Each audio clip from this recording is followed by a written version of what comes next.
कभी ना कभी हम सभी को अपने जीवन में यह सवाल जरूर आया होगा कि आखिर ब्रह्मांड की रचना कैसे हुई या फिर ब्रह्मांड कैसे बना। इसी प्रश्न के पीछे कई सारे वैज्ञानिकों ने अपने मत के अनुसार अलग अलग थ्योरीज दी है, जिनमें से बिग बैंग थ्योरी को काफी भारी मात्रा में एक्सेप्ट किया गया है। और एक्सेप्ट भी इसलिए किया गया क्योंकि यही एक ऐसी थ्योरी है जो लॉजिक बनाती है। हालांकि यह थ्योरी भी इस प्रश्न का जवाब ढूंढने में पूरी तरह से सक्षम नहीं है, मगर फिर भी हम इसे लगभग सच ही मानते हैं।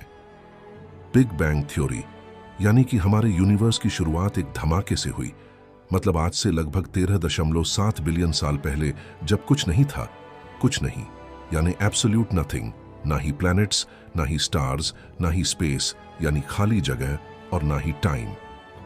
तभी किसी पॉइंट जैसी जगह से एक महाविस्फोट होता है और पहली बार स्पेस टाइम का क्रिएशन होता है। इस स्पेस टाइम की क्रिएशन के साथ यूनिवर्स अपना आकार लेना शुरू करता है और भारी मात्रा में एनर्जी हीट के फॉर्म में फैलना शुरू कर देती है। इसी के साथ हमारे यूनिवर्स में जो मैटर सबसे पहले बना वह हाइड्रोजन था। यूनिवर्स के फैलाव के साथ साथ ब्रह्मांड अब हल्का ठंडा भी होने लगा और इसी के साथ ब्रह्मांड में रचना की शुरुआत हुई। सबसे पहले जितने भी हाइड्रोजन के एटम थे गुरुत्वाकर्षण बल की वजह से आपस में इकट्ठे हुए, जिसकी वजह से हाइड्रोजन का एक बड़ा सा गैस क्लाउड बना जो कि मिलो प्रकाश वर्ष दूर था, जिसे हम नेब्यूला बोलते हैं। गुरुत्वाकर्षण बल के बढ़ने की वजह से हाइड्रोजन के एटम आपस में काफी नजदीक आ जाते हैं और यह ग्रेविटेशनल फोर्स इतनी ज्यादा होती है जिसकी वजह से सेंटर के बीच रह रहे सारे हाइड्रोजन के एटम काफी दबाव महसूस करते हैं और पहली बार किसी सन के कोर का निर्माण होता है। इसी इंटेंस ग्रेविटेशनल फोर्स की वजह से हाइड्रोजन एटम एक दूसरे से फ्यूज होना शुरू कर देते हैं, जिसे न्यूक्लियर फ्यूजन रिएक्शन बोलते हैं, और इसी रिएक्शन की वजह से पहली बार तारों में ऊर्जा का संचार होता है, यानी सही रूप से एक तारा तैयार होता है। इसी प्रकार जिन सेलेस्टियल बॉडी की ग्रेविटेशनल फोर्स इतनी ज्यादा नहीं रहती कि वो न्यूक्लियर रिएक्शन कर सके, वो एक प्रकार से गैसियस प्लैनेट बन जाते हैं। और जब इन्हीं तारों की डेथ होती है तो वहां से बाकी एलिमेंट क्रिएट होते हैं। ठीक इसी तरह हमारा यूनिवर्स फॉर्म हुआ, जिसके बाद हर सेलेस्टियल ऑब्जेक्ट जैसे कि तारे, ग्रह, गैलेक्सी और ब्लैक होल, और साथ ही हम बने और यह पूरी पृथ्वी बनी। ठीक इसी तरह ब्रह्मांड की संरचना को लेकर वैज्ञानिकों की रुचि ब्लैक होल्स पर काफी है।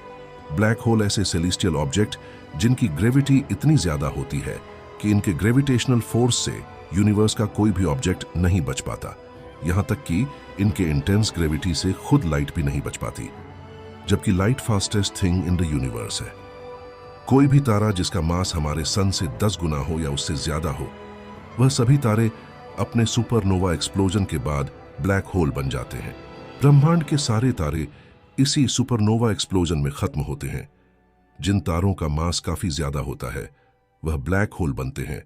बाकी कम मास वाले तारे व्हाइट ड्वार्फ या न्यूट्रॉन स्टार बन जाते हैं। एक तरह से सुपरनोवा एक्सप्लोजन तारों के जीवन का आखिरी पड़ाव है। और जब यही तारे ब्लैक होल बनते हैं तो अपने अंदर हर चीज को निगलना शुरू कर देते हैं। वैज्ञानिकों के अनुसार हो सकता हो कि ब्लैक होल सारी चीजों को खींचकर कहीं और ले जाते हों, यानी हो सकता है कि ब्लैक होल अपने अंदर खुद एक दूसरे नए ब्रह्मांड की रचना करते हों, क्योंकि ब्लैक होल का सेंटर स्पेस टाइम पर एक पॉइंट बनता है, यानी कि सिंगुलैरिटी बनता है। हो सकता हो कि इसी पॉइंट ऑफ सिंगुलैरिटी से ब्लैक होल अपने अंदर एक महाविस्फोट करता हो, जिसे हम बिग बैंग बोलते हैं, क्योंकि बिग बैंग की भी शुरुआत एक पॉइंट से ही हुई और उसके बाद सारी चीजों का जन्म हुआ। वैज्ञानिक इस थ्योरी पर इतना इंटरेस्ट इसलिए दिखा रहे हैं क्योंकि ब्लैक होल्स जिन चीजों को अपने अंदर लेते हैं उनका कभी कुछ पता नहीं चलता, यानी कि वह इंफॉर्मेशन एक तरह से इस यूनिवर्स से हट सी जाती है, जो कि फिजिक्स के नियमों के खिलाफ है। अगर कोई चीज खत्म होती है तो उसके बचे हुए प्रोडक्ट की प्रक्रिया को रिवर्स करके आप बता सकते हैं कि वह चीज क्या रही होगी। उदाहरण के तौर पर अगर पेपर जलने के बाद बची हुई राख और प्रोड्यूस हुई गैसेस की प्रक्रिया को अगर रिवर्स किया जाए तो यह बताया जा सकता है कि वह इससे पहले क्या थी, यानी कि इंफॉर्मेशन का लॉस कभी नहीं होगा।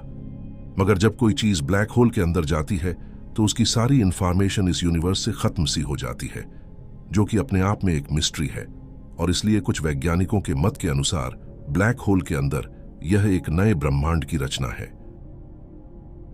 आज की वीडियो यहीं खत्म होती है। इसी तरह साइंस, मिस्ट्री और फैक्ट से जुड़ी वीडियो देखने के लिए नॉलेज डायनामिज्म को सब्सक्राइब करें।